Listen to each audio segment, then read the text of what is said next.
آنے والا سیاسی طوفان، سینئر صحافی مظہر عباس صاحب کا یہ کالم جو 19 مارچ 2023 کو روزنامہ جنگ میں شائع ہوا ہے۔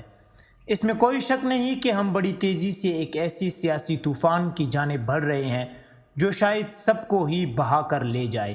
سیاست میں الیکشن، اور وہ بھی صاف و شفاف، ایک جمہوری رویہ ہوتا ہے، منتقلی اقتدار کا، اور وہ بھی پرامن انداز میں۔ ہماری تاریخ میں یہ عمل صرف 2 مرتبہ ہوا، 2013 اور 2018 میں۔ کیا ہی اچھا ہوتا اس سال ہم اس نئی روایت کو آگے بڑھاتے، مگر ہم تو کسی اور ہی سمت نکل گئے ہیں، جہاں ریاست کے 2 بڑے ستون بظاہر نہ صرف تقسیم بلکہ متصادم نظر آتے ہیں، اور جب لڑائی ہوتی ہے تو نقصان صرف لڑنے والوں کا ہی نہیں، تماشا دیکھنے والوں کا بھی ہوتا ہے۔ سیاست نام ہے برداشت کا، رواداری کا، مگر یہ تمام باتیں آہستہ آہستہ ناپید ہوتی جا رہی ہے۔ ایک انجانا سا خوف حکمران طبقے کو لاحق نظر آتا ہے کہ اگر پنجاب اسمبلی اور خیبر پختونخوا اسمبلی کے الیکشن عام انتخابات سے پہلے ہو گئے تو عمران خان کے سیلاب میں کہیں بہہ نہ جائیں۔ شاید انہیں اپنے آپ پر بھی یقین نہیں رہا۔ اب ایک فریق جس کی قیادت خان صاحب کر رہے ہیں، اس نے بظاہر عدلیہ سی امیدیں باندھ لی ہے، اور دوسرا جو 14 جماعتی حکمران اتحاد ہے، نواز شریف، مریم نواز، آصف زرداری، مولانا فضل الرحمان، وہ طاقتور حلقوں کی طرف دیکھ رہے ہیں۔ حقیقت تو یہ ہے کہ الیکشن کمیشن آف پاکستان کا اچانک پنجاب میں الیکشن 8 اکتوبر 2023 تک ملتوی کرنا، وزارت دفاع اور وزارت خزانہ کی رپورٹس کی روشنی میں نہ پیسے دے سکتے ہیں، نہ امن و امان کی صورتحال اطمینان بخش ہے۔ ہم ایک ایسی روایت کو جنم دے رہے ہیں جو آئندہ کسی بھی حکمران کو الیکشن ملتوی کرنے کا جواز مہیا کرتی رہے گی۔ وہ غلطی جو 9 اور 10 اپریل 2022 کی رات کی عدم اعتماد کی تحریک لا کر جنرل باجوہ اور عمران خان کی لڑائی کے عوض اس نے مسلم لیگ نون کو خاص طور پر اور پی ڈی ایم کو مجموعی طور پر شدید سیاسی نقصان پہنچایا ہے، اور اب الیکشن کا التوا اور یہ خدشات کہ شاید یہ سال انتخابات کا ہو ہی نہیں، ان کو مزید نقصان پہنچا سکتا ہے۔ عمران کی سیاست سے اختلاف کیا جا سکتا ہے، اور اس وقت جو لوگ بڑی تیزی سے اس کے ارد گرد جمع ہو رہے ہیں، اس نے مجھے جہانگیر ترین، علیم خان اور شاہ محمود قریشی کے درمیان شدید اختلافات کی یاد دلا دی کہ کہیں خان صاحب ایک بار پھر عثمان بزدار یا وسیم اکرم پلس والی غلطی تو دہرانے نہیں جا رہے، مگر پچھلے 11 ماہ سے سڑکوں پر صرف تحریک انصاف ہی کیوں نظر آ رہی ہے؟ حکمران اتحاد میں شامل جماعتوں نے اپنی سیاست صرف حکومت کرنے تک کیوں محدود کر دی؟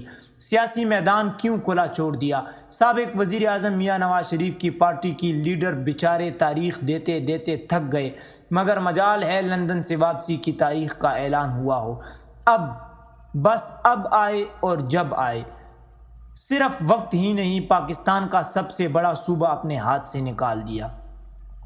سپریم کورٹ الیکشن کے حوالے سے کیا فیصلہ دیتی ہے، اس کا انتظار ہے، مگر انتخابات کرانے کا خوف صرف اس وجہ سے کہ تمام سروے اور پی ٹی آئی کی جیت کی پیشن گوئی کر رہے ہیں، لہٰذا ملتوی کیے جائیں۔ ایک بار پھر غلط فیصلہ ثابت ہوگا۔ سیاست تو نام ہے مقابلے کا، اب اگر مقابلے سے پہلی ہی شکست کے خوف میں آپ مبتلا ہو جائیں تو وہم کا علاج تو حکیم لقمان کے پاس بھی نہیں تھا۔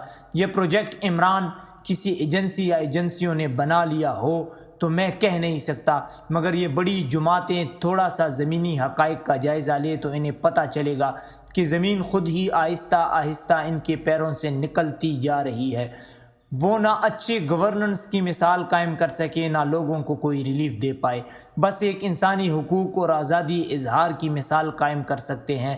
اس میں بھی ان گنت سیاسی مخالفین کی گرفتاری، میڈیا پر نئے قوانین کے ذریعے پابندی، بغاوت کے مقدمات اور صحافی ارشد شریف کے قتل نے ان کی سیاست کو ناقابل تلافی نقصان پہنچایا۔ اب اگر پی ڈی ایم یا مسلم لیگ نون اپنے ٹرمپ کارڈ کو بھی واپس نہیں لا سکتی تو بہتر ہے ممکنہ نتائج کا سامنا کرنے کا حوصلہ پیدا کرے اور سیاسی میدان میں بھرپور انداز میں اترے۔ ہمارا ماضی ہمیشہ ہمارا پیچھا کرتا ہے۔ جنرل ضیاء الحق نے 90 روز کے بعد 25 اکتوبر 1977 کو الیکشن اس لیے ملتوی کیے کیونکہ اسے اور ذوالفقار علی بھٹو کے مخالفین کو خوف تھا کہ وہ جیت جائے گا۔ اسی خوف نے بھٹو کی پھانسی کے بعد بھی اس کا پیچھا کیا اور 17 اکتوبر 1979 کو ایک بار پھر الیکشن ملتوی کر دیے۔ اسی خوف نے اسے مجبور کیا کہ بلدیاتی اور پھر عام انتخابات بھی غیر جماعتی بنیادوں پر کرائے جائے، مگر بھٹو کی حمایت یافتہ عوام دوست بلدیاتی الیکشن جیت گئے۔ اسی خوف نے بے نظیر بھٹو کا راستہ روکا اور یہی خوف نواز شریف کی نااہلی کی وجہ بنا۔ جنرل پرویز مشرف نے اپنے دور میں میاں صاحب اور بی بی کا راستہ روکا اور ان کی جماعتوں کو توڑا گیا۔ آج یہ دونوں جماعتیں وہی حربہ استعمال کرنے کی کوشش کر رہی ہے کہ کسی بھی طرح عمران کا راستہ روکا جائے، تو انہیں اپنی ہی جماعتوں کے ساتھ ہونے والے سلوک سے سبق سیکھنا چاہیے۔ ذرا غور کریں کہ تحریک انصاف کا سپورٹ بیس وہ ووٹر ہے جس کی طرف یہ 2008 سے گئے ہی نہیں۔ کل تک برگر پارٹی کو آج اگر آپ دہشت گرد کالعدم قرار دے کر پابندی لگانے کی بات کر رہے ہیں تو دراصل آپ آنے والوں کے لیے ایک جواز مہیا کر رہے ہیں۔ الیکشن کرانے سے خوف دور ہو سکتا ہے، نہ کرانے سے وہ خوف برقرار رہے گا۔ سیاست میں مذاکرات کا دروازہ کھولیں، اپنے اپنے رویوں میں تبدیلی لائیں۔ پی ڈی ایم اور پی ٹی آئی آج بھی۔ حسان نیازی کی ایک کے بعد ایک مقدمے میں گرفتاری نے مجھے مسرور احسن کی کیس کی یاد دلا دی، جب جج نے کہا اب 1 سال تک اس پر کوئی کیس نہ بنے۔ تو یہ تھا آج کا کالم۔